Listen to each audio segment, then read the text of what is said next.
നമസ്കാരം. പശ്ചിമ ബംഗാൾ മുഖ്യമന്ത്രി മമതാ ബാനർജിയുടെ രാഷ്ട്രീയ ഭാവിക്ക് മേൽ കരിനിഴൽ വീഴ്ത്തിക്കൊണ്ട് സംസ്ഥാനം ഇപ്പോൾ തലയ്ക്ക് തീ പിടിച്ച അവസ്ഥയിലാണ്.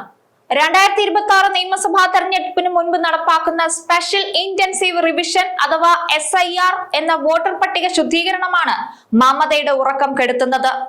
ഏകദേശം 14 ലക്ഷത്തിലധികം SIR ഫോമുകൾ ഇതിനോടകം അസാധുവായെന്ന കണക്കുകൾ തൃണമൂൽ കോൺഗ്രസിന്റെ പരമ്പരാഗത വോട്ട് ബാങ്കിൽ വലിയ ചോർച്ചയുണ്ടാക്കുമോ എന്ന ഭയം ശക്തമാക്കുന്നു.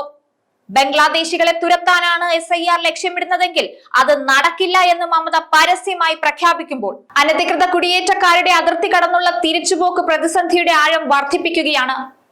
മറുവശത്ത് ബീഹാറിൽ നേടിയ വിജയത്തിന്റെ ആത്മവിശ്വാസത്തിൽ കുടുംബ രാഷ്ട്രീയത്തെയും തൃണമൂലിലെ ഭിന്നതകളെയും ആയുധമാക്കി 166-ലധികം സീറ്റുകൾ ലക്ഷ്യമിട്ട് BJP കളം നിറയുകയാണ്.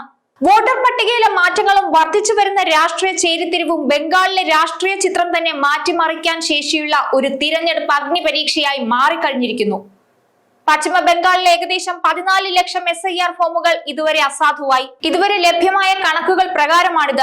വോട്ടർമാർ ഹാജരാകാത്ത കേസുകൾ, ഡ്യൂപ്ലിക്കേറ്റ്, മരിച്ചുപോയവർ, സ്ഥിരമായി സ്ഥലം മാറിയവർ എന്നിവരുടെ ഫോമുകളാണ് അസാധുവാക്കപ്പെട്ടിരിക്കുന്നത്. ഈ കണക്കുകൾ ഇനിയും കൂടുമെന്ന് പ്രതീക്ഷിക്കുന്നതായി തെരഞ്ഞെടുപ്പ് കമ്മീഷൻ പറയുന്നുണ്ട്. പശ്ചിമ ബംഗാളിൽ 80,600-ലധികം BLOമാർ, ഏകദേശം 8000 സൂപ്പർവൈസർമാർ, 3000 അസിസ്റ്റന്റ് ഇലക്ട്രൽ രജിസ്ട്രേഷൻ ഓഫീസർമാർ, 294 ഇലക്ട്രൽ രജിസ്ട്രേഷൻ ഓഫീസർമാർ എന്നിവരാണ് രംഗത്ത് സജീവമായുള്ളത്. എല്ലാ രീതിയിലും വോട്ടർ പട്ടിക ശുദ്ധീകരണം തകൃതിയായി നടക്കുകയാണ് ബംഗാളിൽ. ബംഗ്ലാദേശികളെ തുരത്തുകയാണ് SIR ലക്ഷ്യമെങ്കിൽ അത് നടക്കില്ലെന്ന് ആവർത്തിച്ച് പറയുന്നുണ്ട് മമതാ ബാനർജി. ഒരു രാജ്യമെന്ന നിലയിൽ ബംഗ്ലാദേശിനെ താൻ സ്നേഹിക്കുന്നുവെന്നും തങ്ങളുടേത് ഒരേ ഭാഷയാണെന്നും താൻ ഇവിടെയുള്ളിടത്തോളം ബംഗ്ലാദേശികളെ ഇവിടുന്ന് പുറത്താക്കാൻ സമ്മതിക്കില്ലെന്നും മമത അടിയറയിട്ട് പറയുന്നു. 2026 നിയമസഭാ തെരഞ്ഞെടുപ്പിന് മുമ്പ് വോട്ടർ പട്ടികയിൽ മാറ്റം വരുത്താൻ പാടില്ലെന്ന് മമത നേരത്തെ ആവശ്യപ്പെട്ടിരുന്നു. ഇതിനു പുറമെ മമതയും തൃണമൂൽ കോൺഗ്രസും SIR നടപടികൾ നിർത്തിവെക്കണമെന്ന് ആവശ്യപ്പെട്ട് സുപ്രീം കോടതിയെ സമീപിക്കുകയും ചെയ്തു. തെക്കൻ ബംഗാൾ മേഖലയിൽ ഇന്ത്യ ബംഗ്ലാദേശ് അതിർത്തി വഴി കടക്കാൻ ശ്രമിക്കുന്ന അനധികൃത കുടിയേറ്റക്കാരായ ബംഗ്ലാദേശികളുടെ എണ്ണം വർദ്ധിക്കുന്നതാണ് മമതയെ ചൊടിപ്പിച്ചത്. കഴിഞ്ഞ 2 വർഷത്തെ കണക്കുകൾ വെച്ച് നോക്കുമ്പോൾ നോർത്ത് 24 പർഗൻസാസ്, മാൽഡ ജില്ലകളിൽ നിന്നുള്ള ഈ തിരിച്ചുപോക്കിൽ വലിയ കുതിപ്പുണ്ടായിട്ടുണ്ട്. നേരത്തെ ഇത്തരം തിരിച്ചുപോക്കുകൾ വല്ലപ്പോഴും മാത്രമേ ഉണ്ടായിരുന്നുള്ളൂ, അതും 2 അക്കത്തിൽ തൊടുന്നേ ഉണ്ടായിരുന്നുള്ളൂ. എന്നാൽ ഇപ്പോൾ എല്ലാ ദിവസവും 3 അക്കം കടന്നാണ് ഈ എണ്ണം നിൽക്കുന്നത്. ഇങ്ങനെ അതിർത്തി കടക്കുന്ന ആളുകളുടെ പരിശോധനകൾ 2 അതിർത്തിയിലും നടത്തുന്നുണ്ട്. അതിർത്തി കടന്നു പോകുന്നവർക്ക് ആർക്കും കൃത്യമായ പാസ്പോർട്ടുകളോ യാത്രാരേഖകളോ ഒന്നും തന്നെ ഇല്ല. കൃത്യമായ രേഖകൾ ഇല്ലാത്തവരാണ് അനധികൃതമായി കടക്കാൻ ശ്രമിക്കുന്നത്. പലരും വർഷങ്ങൾക്ക് മുമ്പേ തന്നെ ജീവിക്കാനായി ബംഗാളിൽ എത്തിയവരാണ്. ചിലർ കാലാവധി കഴിഞ്ഞ് താമസിക്കുന്നവരാണ്. ഇപ്പോൾ SIR നടപ്പാക്കി കഴിയുമ്പോൾ പിടിക്കപ്പെടുമെന്ന് കരുതിയാണ് ഇവരെല്ലാവരും അതിർത്തി വഴി കടന്നു പോകുന്നത്. അടുത്ത വർഷം നിയമസഭാ തെരഞ്ഞെടുപ്പ് നടത്താനിരിക്കുന്ന ബംഗാളിൽ BJP ലക്ഷ്യമിടുന്നത് 160-ലധികം സീറ്റുകളാണ്. BJPയെ സംബന്ധിച്ചിടത്തോളം ബംഗാൾ വലിയ പ്രതീക്ഷയാണ് നൽകുന്നത്. അതിനുള്ള പ്രധാന 2 കാരണങ്ങളാണ്.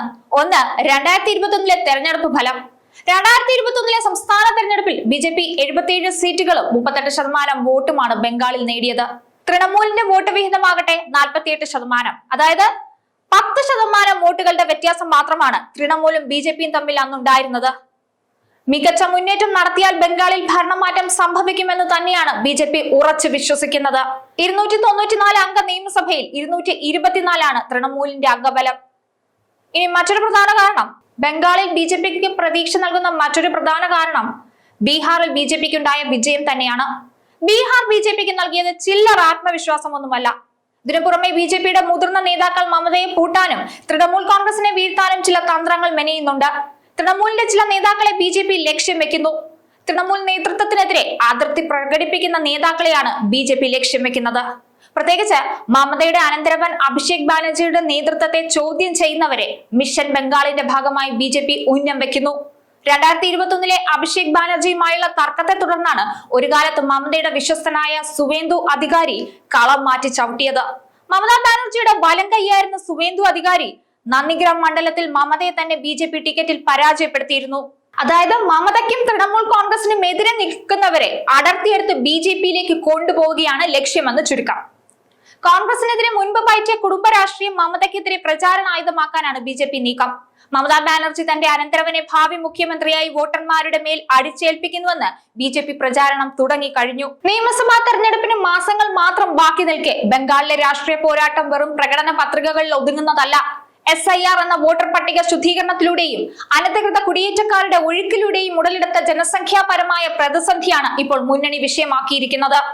ബംഗ്ലാദേശി സ്നേഹം എന്ന മമതയുടെ വൈകാരികമായ നിലപാട് അനധികൃത കുടിയേറ്റക്കാരെ സംരക്ഷിക്കുന്നുവെന്ന BJP ആരോപണത്തിന് ശക്തി പകരുന്നതാണ്. അഭിഷേക് ബാനർജിയുടെ നേതൃത്വത്തെ ചോദ്യം ചെയ്യുന്നവരെ അടർത്തി മാറ്റിയും മമതയുടെ കുടുംബ ഭരണത്തെ പ്രചാരണായുധമാക്കിയും BJP നീക്കം നടത്തുമ്പോൾ തൃണമൂൽ കോൺഗ്രസ് പ്രതിരോധത്തിലായിരിക്കുന്നു.